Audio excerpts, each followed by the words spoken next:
Hi everyone, this is doctor Gautami Acharya. So ನಾನಿವತ್ತು piles ಅಥವಾ haemorrhoids ಅಂತ ಹೇಳಿ ನಾವು ಕರಿತೀವಿ, ಅಥವಾ ಮೂಲವ್ಯಾಧಿ ಅಂತ ಹೇಳಿ ಕನ್ನಡದಲ್ಲಿ ಕರಿತೀವಿ.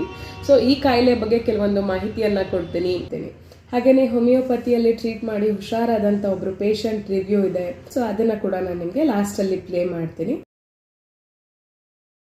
ಈ ಮೂಲವ್ಯಾಧಿ ಆದಾಗ ನಮಗೆ ಮುಖ್ಯವಾಗಿ ಕಾಣಿಸುವಂತಹ ಲಕ್ಷಣಗಳು ಏನು ಅಂತ ನೋಡೋದಾದರೆ, ಸೊ ಬ್ಲೀಡಿಂಗ್ ಆಗುತ್ತೆ ಮಲವಿಸರ್ಜನೆ ಮಾಡುವಾಗ, ಅಥವಾ ಡೆಫಿಕೇಶನ್ ಅಂತ ಹೇಳ್ತೀವಿ.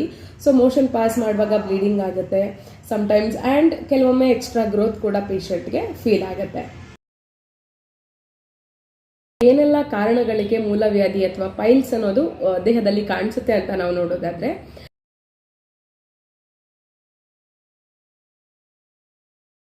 ಸೊ ಬೇಸಿಕಲಿ ನಾವು ಪೈಲ್ಸ್ನ 2 ವಿಧಗಳಾಗಿ ವಿಂಗಡಣೆ ಮಾಡ್ತೀವಿ.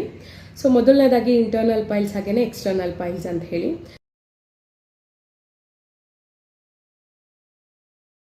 ಎಕ್ಸ್ಟರ್ನಲ್ ಪೈಲ್ಸ್ನ 4 ಭಾಗಗಳಾಗಿ ಅಗೇನ್ ವಿಂಗಡಣೆ ಮಾಡ್ತೀವಿ. ಸೊ 4th ಡಿಗ್ರಿ ಪೈಲ್ಸ್ಗೆ ಯೂಶುವಲಿ ಯಾವುದೇ ಟ್ರೀಟ್ಮೆಂಟ್ ಕೂಡ ವರ್ಕ್ ಆಗಲ್ಲ, ಸರ್ಜರಿ ಬೇಕೇ ಬೇಕಾಗತ್ತೆ.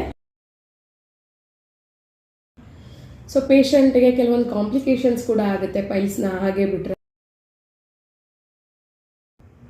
So how to manage piles, diet ಹೇಗೆ ಮಾಡಬೇಕು ಪೈಲ್ಸಿಗೆ ಅಂತ ನಾವು ನೋಡೋದಾದ್ರೆ,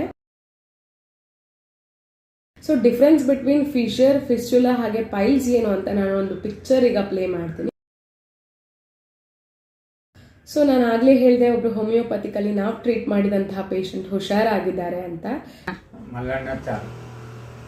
ಮತ್ತು ಪೈಲ್ಸ್ ಇತ್ತು ಮೊದಲು. ಈಗ ಮೊದಲಿಗೆ ಈಗ ಔಷಧಿ ತಗೊಂಡ ಮೇಲೆ ಎಲ್ಲ ಕ್ಲಿಯರಾಗಿ ಆರೋಗ್ಯವಾಗಿದ್ದೀನಿ, ಕ್ಲಿಯರ್ ಆಗಿತ್ತು. ನಿಮ್ಮ ವಯಸ್ಸು 80.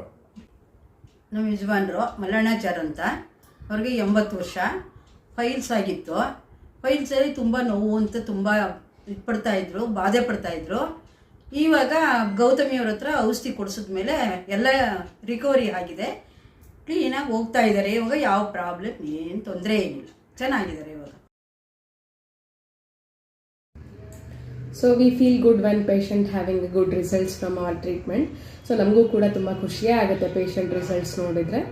ಸೊ ಆಬ್ವಿಯಸ್ಲಿ ಪೇಷಂಟ್ಗೆ ಕಂಟಿನ್ಯೂಸ್ ಆಗಿ 6 ಮಂತ್ ಟ್ರೀಟ್ಮೆಂಟ್ ಬೇಕಾಯಿತು, ಬಿಕಾಸ್ ಅವ್ರಿಗೆ 3-4 ವರ್ಷದಿಂದ ಪ್ರಾಬ್ಲಮ್ಸ್ ಇತ್ತು.